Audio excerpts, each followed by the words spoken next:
હિન્દીના કારણે ઉત્તર ભારતની 25 ભાષા ખતમ થઈ ગઈ. તમિલનાડુમાં એવું નહીં થવા દઈએ સ્ટાલિન. તમિલનાડુમાં હિન્દી વિરુદ્ધ તમિલની વાત કરનારા મુખ્યમંત્રી અને ડીએમકેના પ્રમુખ એમ.કે. સ્ટાલિને ફરી એકવાર આ મુદ્દે આક્રમક વલણ અપનાવ્યું છે. હવે તેમણે ફરી એકવાર ભારપૂર્વક કહ્યું કે અમે હિન્દીને તમિલો પર લાદી દેવાનો વિરોધ કરીએ છીએ. હિન્દીના કારણે ઉત્તર ભારતની 25થી વધારે ભાષા ખતમ થઈ ગઈ છે. તમિલનાડુમાં અમે હિન્દી ઠોકી બેસાડી દેવાની મંજૂરી નહીં આપીએ. અમે તમિલ સંસ્કૃતિની સુરક્ષા કરવાનો સંકલ્પ કર્યો છે. ડીએમકેના કાર્યકર્તાઓને સંબોધિત કરતા એક પત્રમાં તેમણે કહ્યું કે આપણે કેન્દ્રની હિન્દી લાદવાની નીતિઓ વિરોધ કરીશું.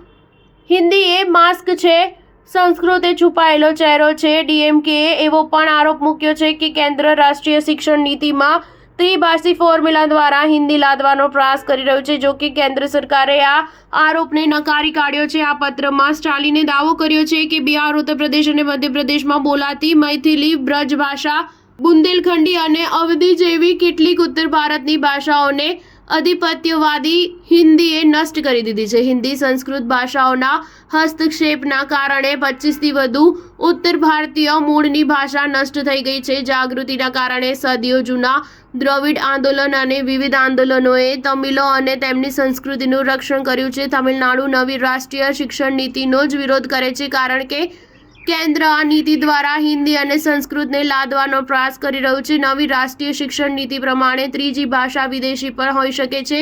આ અંગે સ્ટાલિનનું માનવું છે કે ત્રિભાષા નીતિ કાર્યક્રમ પ્રમાણે કેટલાક રાજ્યોમાં માત્ર સંસ્કૃતનો ફેલાવો કરાઈ રહ્યો છે. ભાજપ શાસિત રાજસ્થાન ઉર્દુ પ્રશિક્ષકોના બદલે સંસ્કૃત શિક્ષકોની નિમણૂક કરાઈ રહી છે. જો તમિલનાડુ ત્રિભાષા નીતિનો સ્વીકાર કરે છે તો માતૃભાષાને નજરઅંદાજ કરી દેવાશે અને ભવિષ્યમાં હિન્દી સંસ્કૃતિકરણ થશે. નવી શિક્ષણ નીતિમાં કહેવાય છે કે સંસ્કૃત સિવાય અન્ય ભારતીય ભાષા સ્કૂલોમાં શીખવવામાં આવશે, જ્યારે તમિલ જેવી અન્ય ભાષા ઓનલાઈન જ ભણાવાશે એવું પણ હોઈ શકે છે. સ્ટાર ન્યૂઝ 7 હંમેશા સચ્ચાઈની સાથે.